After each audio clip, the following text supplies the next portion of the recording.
Bah,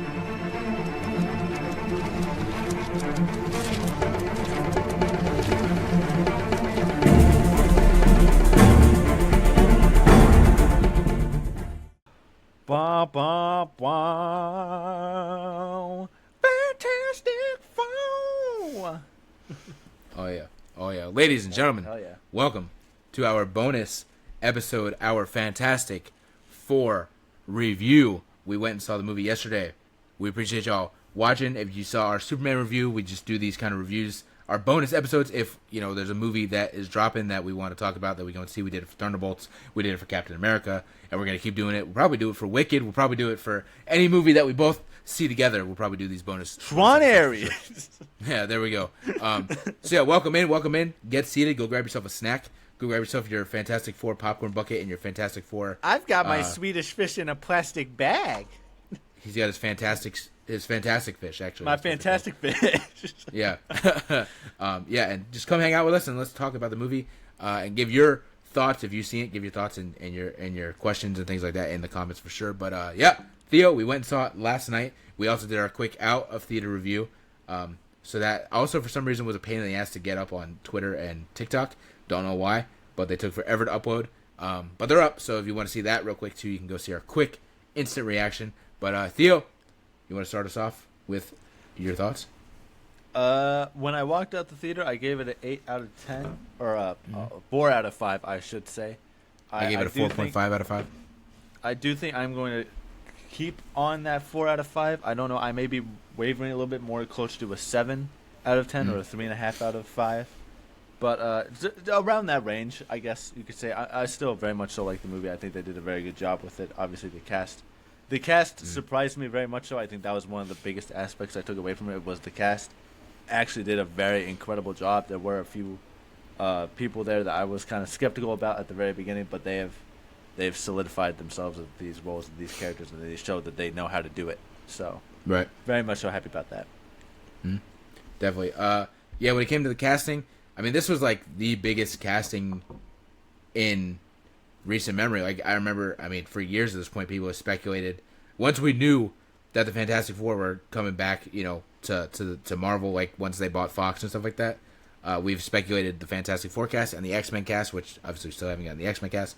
But Fantastic Four, I feel like, has been a little bit bigger because we knew that movie was coming closer. So I feel like for the past, 2-3 years, it's just been consistently who's playing these characters. We've heard Adam Driver, Mila Kunis, Margot Robbie, Joe Keery. Like, we've heard multiple people were playing all these characters. So when we finally got the cast, it was definitely kind of a mixed bag. I was hesitant on a few of these people. Pedro Pascal as Reed was probably my number one, where I was like, I'm not sure. And I will be honest, out of the 4 of them, he was probably my least favorite character. We talked about it in the Out of Theater review. As a kid, with those Fox movies, Human Torch was always my favorite. But as an adult, I really started to Reed a little bit more and stuff like that. Out of this movie, Sue Storm was my favorite character. Which she normally was kind of my least favorite character, to be honest with you. But out of this movie, she was definitely my favorite character. If I had to rank the 4 of them, it would go Sue Storm, Johnny Storm, The Thing, and Mr. Fantastic. I just thought she was incredible, dude. I think she gave the best performance, pretty much. I think she just had kind of the best character stuff. Human Torch is still Human Torch. He's still cool. I still love the character in general. So I thought he did a good job. What the hell's his name? What the hell's the actor's name? For who, The Thing? Joseph Quinn. No. Human Torch. Joseph Quinn. From Stranger Things. I thought was really good. I did see one of my friends say they didn't care for him because it's hard to see him not as Eddie Munson. I feel like you may have just watched Stranger Things too much because I didn't think of, honestly did not think of Eddie Munson at all. Didn't think of him at all as Eddie Munson when I was watching this. To me, he became Johnny Storm, and I thought he was great. I loved his side story with Silver Surfer. I thought was also one of the better parts of the movie. The Thing, I'm always going to have some sort of connection to The Thing because of the Jewish, connection and whatnot. I've always kind of liked him. Definitely like him more than Hulk. When we're coming to the big guys, I think I like Thing more than Hulk. But yeah, I don't know. And I still did like Reed. I didn't dislike him. I just feel like out of the 4, he was kind of my least favorite of the 4 in this movie. Silver Surfer was another one of my favorite characters. I thought she was great. Julia Garner, I believe, is who plays her. Yeah, Julia Garner. Yeah. I think she did a great job. I thought the character was great. I love that they gave us a bit of the backstory, because I know for some people it may have been a little confusing, because most people expect Silver Surfer to look like normal kind of Silver Surfer, the dude. They don't think about, her version. But so I do like that they gave us like the backstory of it and whatnot. And yeah, I think she was great as well. Galactus, I also thought was really, really cool. I think they did it perfectly, to be honest with you. Pretty much ripped him like straight out of comics. I said it in our at a theater review. We only got him like one other time, and it was like he was like a cloud. He wasn't actually Galactus. So getting to see Galactus in himself, and be himself was really great. I thought Ralph Fiennes did a great job. They kind of nailed that casting. He was perfect as Galactus. And I love that in the marketing, they hid him the whole time. You would see aspects of him, but we never actually saw him. I thought it was great, because when I was watching the movie and we finally see him, I was like, wow, that is incredible. Definitely need to see, like, they did a good job of hiding him, because the fact is, like, yeah, you need to see the reveal of him on the biggest screen you can, so you can really go, oh my god, like, he is huge, you know what I'm saying? Yeah, I think the casting for this thing was great. Paul Walter Hauser as Mole Man. He wasn't in it a lot, but he had one kind of big scene, and it was great. I loved it, where he was really, him and Reed just hate each other, just arguing with each other, and then as soon as they leave the room, he's just like, I'm sorry, Sue, I just I have to try and play this character a little bit, and I thought, like, he's just like a softie around Sue. I just love that idea. It was great. Yeah, the Franklin stuff was also very interesting. The whole movie basically literally just revolves around him, and the fact that Galactus wants him so that Galactus can, like, die, right? Doesn't he just want to die at this point? Yeah. So, he just literally wants... he needs the baby so he can just fucking die, because he's just tired of, like, this millions of years of having to consume planets, and he's never satisfied, So, like, it was interesting.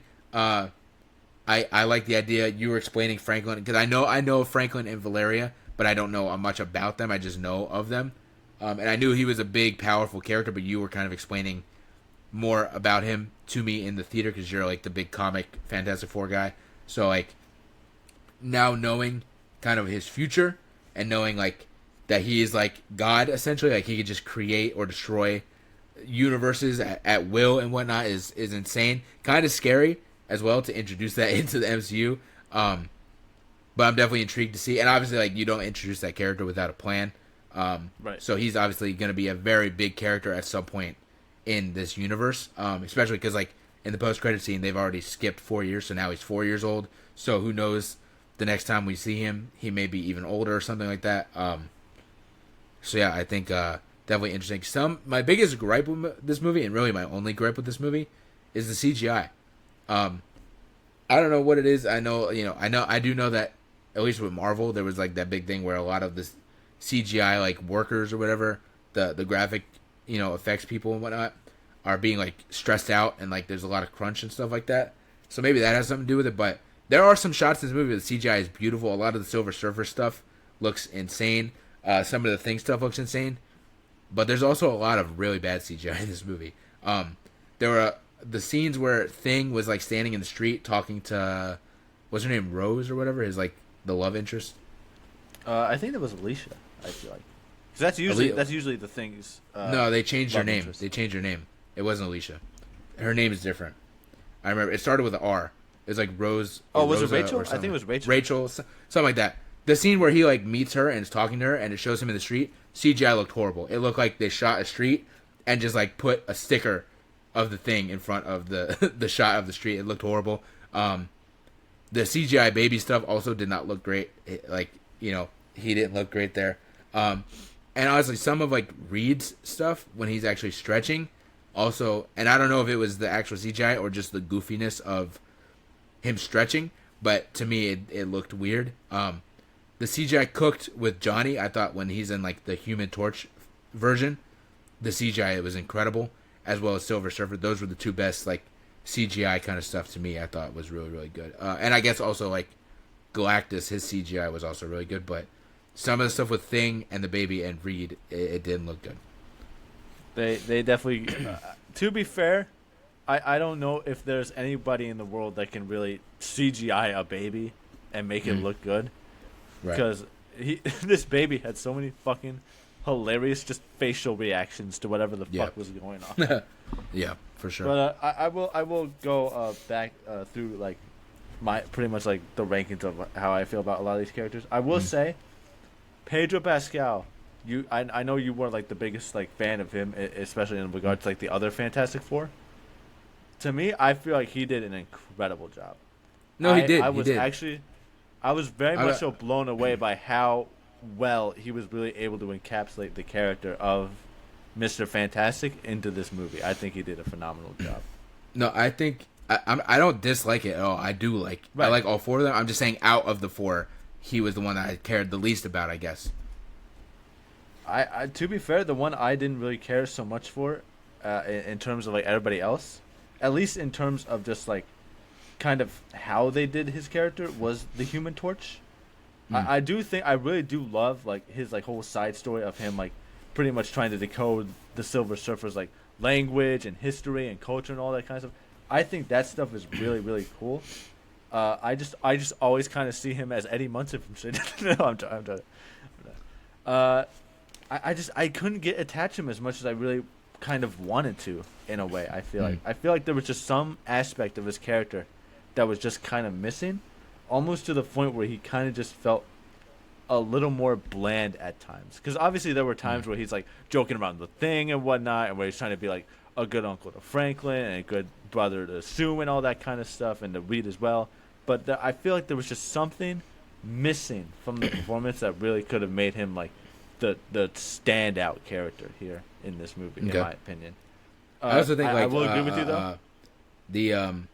And maybe it's just because I love the character in general so much. Like maybe there was something missing. I was just like, because I do remember there was times where he would like flame on, and I was just I literally just smiling because I was like, we're back. Like my favorite Fantastic Four characters here. So like maybe I'm just like biased because I just love that character so much. Because overall, like, not talking about the movies, just out of the four, he is like my favorite Fantastic Four right team member for sure. Sue Storm is goated. I'm finally glad they were able to get her right in a movie, because I feel like in the past movies it was always some sort of like, whether it's like the earlier movies and they used her for like cheap like women tricks or something like that, or she's just not all that like interesting in comparison to the other members. But I feel like she really was a fucking standout character here. She was definitely the most impressive looking and just like the best character amongst the core four of the Fantastic Four. I feel like her performance in general, Vanessa Kirby's performance, was incredible. Yes. I think she had so many standout scenes just from her acting ability alone. I think she did an incredible job. The Thing, I love the Thing. He's obviously my favorite member of the Fantastic Four, so obviously I have a good amount of connection with him. I will agree that there were a few scenes here and there where he didn't look his best, or maybe there were a few scenes here and there where I was like, okay, sure, why not? But I mean, I always like the character. I have that kind of same bias as you do for like Human Torch and stuff like that. So I was letting let slide. I will say something that I'm seeing a lot of people really enjoy that I didn't really fuck with was the beard. I don't know what it was. I just was not fucking with the beard on this man at all. Every time I saw it, I was just like, I just couldn't get behind it. I think I prefer without the beard, but like I didn't. Right. I wasn't like, I was just like, yeah, whatever.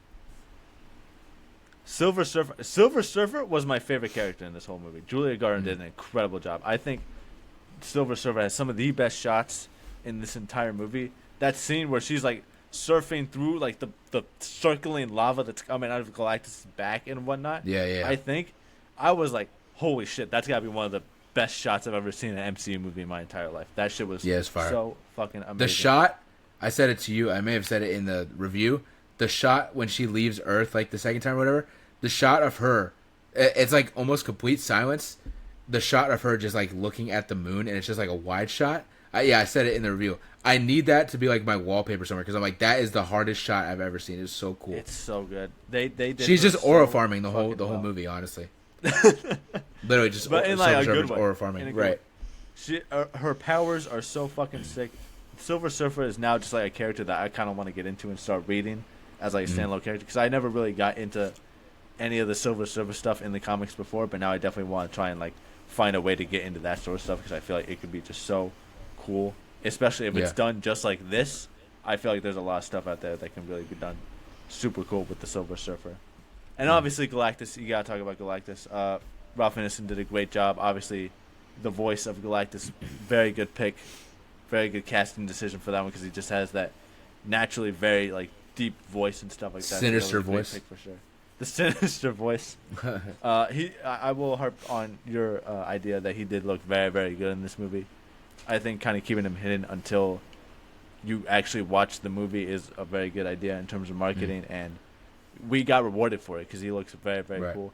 The shot of like, to me, what it was more than anything was like in the few shots where you like legitimately see his eyes and they're all like purple and stuff like that. I was like, they nailed it. They knew exactly what they were doing, and they nailed it. I think it was New Rockstars. I was watching the video last night where he like EA Voss was like breaking it down, and something I agreed with that he said was like, Chloe Zhao in Eternals, the way they did the Celestials was great, and like Galactus, they took like the same formula and just like expanded on it and like took exactly what Eternals did and made it like even better. And I'm like, exactly, like they did a great job with it, and then they just took it and made it even better for Galactus. Right. But yeah, I think this is a great movie. I really, really enjoyed this movie. This is definitely, for sure, the best Fantastic Four movie we've ever gotten. Not to discredit the one from 2005, because that is a comfort movie for me, but this shit was really, really good. I liked a lot of this shit. Yeah. Another thing I want to say, though, I feel like maybe they did it, too, on purpose. As I yawn. Oh.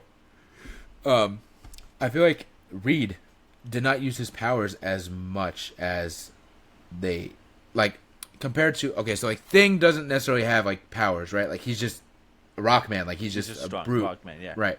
So, like, there's no argument for that. Like, he did it a good amount. Like, he ran through the building, da-da-da-da. Sue and Johnny use their powers a lot. Johnny, multiple times, flames on to either chase Silver Surfer or he's chasing after Galactus. Sue, multiple times throughout the movie, uses, like, her powers to either cloak them or to, you know, do something with her powers. I feel like Reed, every once in a while, like, he would use his arm to stretch or whatever. But in general, I feel like he didn't use his powers as much as, like, the rest of them.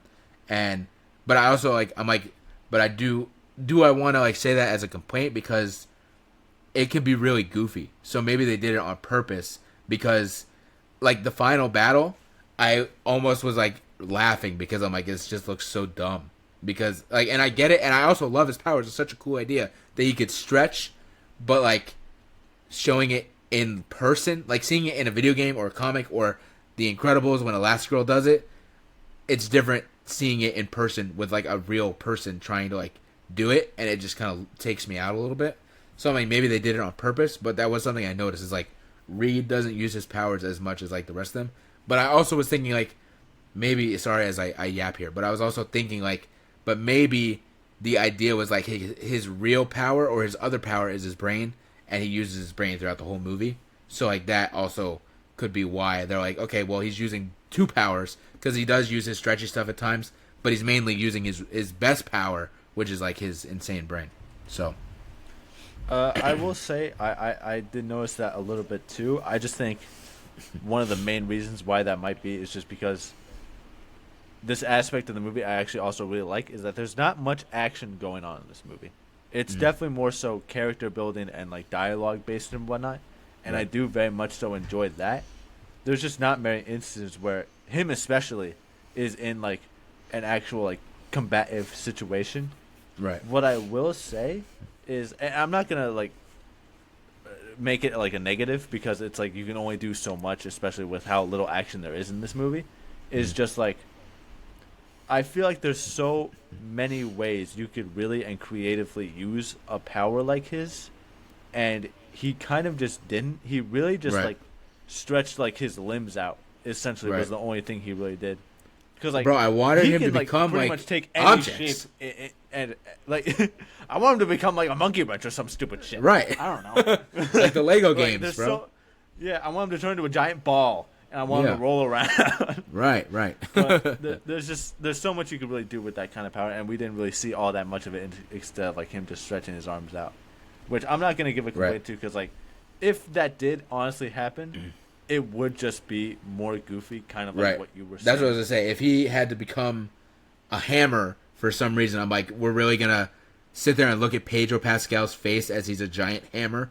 Like, I don't know, it would have looked so stupid. So yeah, I get it. I think that's just the crux of it is it's just really hard to take it seriously. It's really hard to do because audiences aren't going to take it seriously if he's stretching like when Galactus was like stretching him out. I was just like, what is this? Because he literally just looked like insane.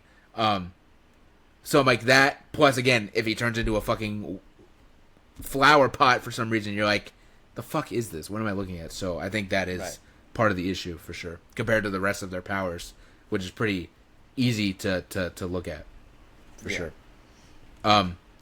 Is there anything else we want to add before we talk about kind of the post-credit scenes? I don't think so. Red Ghost. I would've... Red Ghost was supposed to be in this movie. Was completely cut. John Malkovich. They cut him out. John Malkovich was there. He filmed scenes. He was in the first trailer. Literally, he like walks out of like a dark area and he's like in the first trailer. They completely cut him out. One of his super apes is in there in the opening montage. But that's kind of it. As well as the whatever her name is, Rachel or whatever, Natasha Lyonne's character. Very wasted potential. But I did see like. That was another thing where they did cut out like a significant amount of her character throughout the movie, because she's really only in like 2 scenes: the scene where they meet, and the scene at the end where he goes to the synagogue, which I did love. I did love that they included that as like the church in there for him to go into. That was really cool. But yeah, kind of a waste of potential. Hopefully she does come back around. She's such a big actress, such a good actress that they definitely need to kind of bring her back around. There's something too I was thinking as I was driving home from the movie. And I don't know if people think it would be stupid. It was just brainstorming. I'm just like thinking, because we know that Secret Wars is kind of rebooting this stuff, so I don't even know if they have the time to do it. But I was like, I think it would be really a fun idea if they did a Disney Plus show just centered around Ben Grimm, not the Fantastic Four, just Ben Grimm, and trying to see, cool. Like, my idea was like, I don't know how they do it, but they can explain it of where Sue and Reed go on a vacation, and Johnny is off. He's shooting a movie, so he's off somewhere else. So the Thing is the only one in New York for a month or whatever, and so like you have smaller villains that are doing stuff that Thing then goes and can handle by himself. But I really would love to see the relationship aspect between them, where okay, now they're together, but now they have to navigate this relationship of okay, well now you're dating a literal rock man, so how does that work?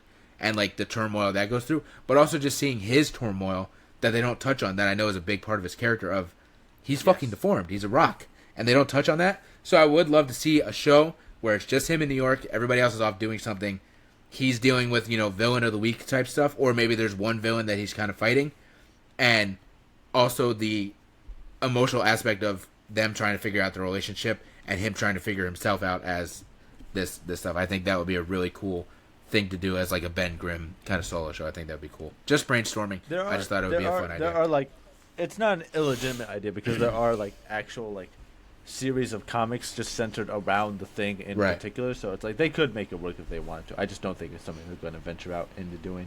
Right. I think this is probably just going to be mainly a movie thing. But I would very much also like to see, just because I am a big Thing fan, so I'm not going to say no to anything. I just think it's a fun idea. It would be a fun. Yeah. As well as they can incorporate more of his religious side and stuff like that and whatnot. It definitely would just be a fun idea. So Kevin Feige, if you're listening, there's a free idea for you. I think people would enjoy. But yeah, if I get a Jimmy Olsen show and a Thing show, right, I'm happy. That's what I'm saying. But yeah, back to that topic though, she was definitely a wasted character. So I do want to see her. I mean, I don't know how long we're gonna have to wait for a Fantastic Four sequel. And again, with Secret Wars kind of rebooting everything, we are not even sure if this is going to be our main team after Doomsday and Secret Wars. But if there is a Fantastic Four sequel with this cast, she needs to come back and have like a bigger role on the movie and be like more of the human aspect rather than the superhero aspect for sure. For sure. But yeah, I'm trying to think. Is there anything else we want to talk about? Valeria Richards is not in here. I don't know how Are they born like they're not like born together, but are they born like close No. together in the comics? I don't think so. I'll look up their ages real quick, but I'm pretty sure it is definitive that Valeria is the younger sister here. Because I also was like thinking, where's she at? What's going on? You know, like not where is she at? Because obviously 5 years. they're not twins. Okay, so well that's also interesting though because the post credit scene is 4 years. So we by that time we may be getting close to a Valeria. When I Richards. was first watching that scene, I was like, "Oh, she's gonna have another pregnancy test, and Right. that's gonna be Valeria." Okay, That's so what I was that I didn't know, but now you said that is interesting. She probably is pretty close. The events of Doomsday are probably pretty close to when she's gonna Right, yeah. become pregnant with Valeria. So that is cool. That's a character I would like to see. For sure, I would like to see both the kids kind of grown up and whatnot. So definitely interesting. Yeah. Is there anything else? Oh, the vibe we did talk about. We both loved the vibe of it, the retro futurism of Yes. it. I love the opening montage, like 5 minutes of them just like they did this and that and this and that and that and this and like just the vibe of it where it's like, oh, there's 3 different things going on the screen. Like the whole style that they did for that whole like the Ted whatever show was really really cool. I loved all of that. Right. I did like how they were kind of celebrities. That was fun because they are like the only heroes, at least in New York in that universe. They're the only heroes. So like that was really cool to see. Like yeah, they're celebrities and they're almost like politicians where they show the clip of Sue like brokering a peace treaty between Subterraria and all that shit. There was a guy in the crowd, like outside, not like during that show thing, but like outside during like the Halloween part of it. I think Yeah. it was when a Silver Surfer was first coming down to like announce that Galactus was coming. There's a guy in the crowd. I don't know if you picked up on it, but it was a guy dressed up in like a spider costume, and I'm like, is this supposed to be their version of Spider-Man? Yeah, I didn't see it, but that's funny. But to add to that though, I loved to the celebrity part and the Halloween part. I did love seeing kids dressed as a thing. There was like 60s Yes, that is so cool. Halloween costumes that the kids were wearing for the thing. I was like, that's awesome. So that goes into the celebrity aspect, and everybody loves them, which is interesting too. Because I'm like, I feel like there's got to be a side of this part where people don't like them. There has to be, but they only showed that they're beloved. Like everybody loves these people. Men, women, children, kids. Everybody loves. If you go Fantastic down Four. to Subterraria, I'm more than sure you'll find people that don't like the Fantastic Right. Four. Well, Mole Man himself doesn't like anybody probably but Sue, so that's one. Right. But I love that they were celebrities and they're beloved and they're like politicians and Johnny was on like the sunscreen ad and like all that stuff. It was really really cool to see that aspect because I feel like we don't really see that too much. You know what I'm saying? Like in the MCU, I feel like you got like Iron Man who is kind of like a public figure, and they're all I guess public figures, but like there's always been this like we love the Avengers, and then there's like oh we hate the Avengers. So like seeing this where they're fully celebrities and they're on magazine covers and things like that was really cool. Right. But yeah, other than that, I think we kind of the basis of the movie. I think we kind of covered. So there are 2 post-credit scenes. One of them is pretty big. One of them is not really big. We'll talk about the second one first. The second one, the last post-credit scene. It's something cute. It's just like a quick little montage of them as like the 60s cartoon that they kind of talk about in the movie. It's literally just them as cartoon characters like beating up their villain of the week and stuff. It's just a cool little thing. And then you see Herbie kind of turn the TV off. So that was just a cool little fun thing. But the main post-credit scene, the first post-credit scene, the mid-credit scene actually, is big. It's Sue reading The Hungry Caterpillar, which I saw Eric Voss also say, like, is The Hungry Caterpillar kind of a homage to Galactus because the caterpillar is never full? And I'm like, oh, that's actually a cool little thing to think about. But she's reading it to him. She goes, oh, you want the other book, don't you? So she goes to get the other book. She's in the kitchen or whatever, grabs the other book. You hear something that sounds like Doom's time portal, I believe is what it's called. You hear some noise of something going on, which we saw in Multiverse Madness when Reed Richards shows up. He uses his own version of like Doom's time portal thing. But so you hear something going on. Sue immediately is like, what the hell was that? Kind of ignites her little powers there. Walks into the living room to see a man in a cloak holding a silver mask in his hand with Franklin touching his face and looking like, who are you? So clearly, bam, Doctor Doom has finally arrived into, I guess, the MCU technically, even though it takes place in a different universe. Yeah, so you want to give your thoughts on this before I do? We don't see his face, people. Just letting you know by now. That is true. No RDJ. No RDJ. No RDJ. They couldn't afford it. MC's broke. What are you gonna do? Right. But I mean, obviously, it's a pretty cool scene. I think Doctor Doom is one of my favorite comic book villains of all time. So obviously, getting to see him finally is very, very cool. Interesting way to do it. I think just kind of like sneaking up onto the baby while Sue's got her back turned. I think is an interesting way to do it. But yeah, I mean, it's awesome. I can't wait to see more of him. Right. Well, we haven't even seen him yet. Technically, we haven't. We haven't seen. Well, RDJ. technically, we haven't seen him yet, but like, I want to see more of him, obviously. Right. I mean, it makes sense. I would imagine, like, we don't know anything really about Doomsday other than a little bit of the cast, right? But it would seem like there's going to be, when it comes to Doomsday, there's going to be multiple assets here, multiple facets, because we would imagine Doom's idea is to take over everything, right? I'd imagine Doom's idea is to take over the whole multiverse, right? So that he can control what's going on and whatnot. So it seems like it's going to be a multifaceted thing. He's going to be probably going after Loki because Loki is controlling the timelines. He's probably going to be going after Shang-Chi and Miss Marvel because they have the 10 rings and the bands, right? So it makes sense. He's going to be going after Franklin because Franklin has the power cosmic, right? Which it would be a big part of what... Like, it feels like he's going to be putting all these pieces together from all these different parts of the universe or the multiverse that then he could use all together to then do whatever he wants to do. So it makes sense that he's going to show up and he probably steals Franklin, and now that's how the Fantastic Four get roped into Doomsday. So it makes sense. Again, no RDJ, so I feel like it was a little underwhelming in that aspect. What? Imagine doing everything you can to prevent your son getting eaten from this Galactus being. Right. Only to have him get snatched up by a guy in a cloak who just popped into your living room. Right. Dude, Reed would be pissed. He's right. like, how the fuck did he get in here? Yeah. So yeah, it seems like that's going to be the plan, so it makes sense that he's going to kidnap Franklin. That's how the Fantastic Four get involved in Doomsday. Something I did notice, and then it was confirmed to me, the living room is a little different in the post-credit scene than it was throughout the movie. The carpet is changed, like the color in general is changed. And I was watching an interview with the cast, and they were saying, like, I think the interview asked them, like, is there anything about Doomsday that you could talk about? And obviously they can't really talk about anything, but Pedro did say that living room does look like it's a little big for just 4 people, right?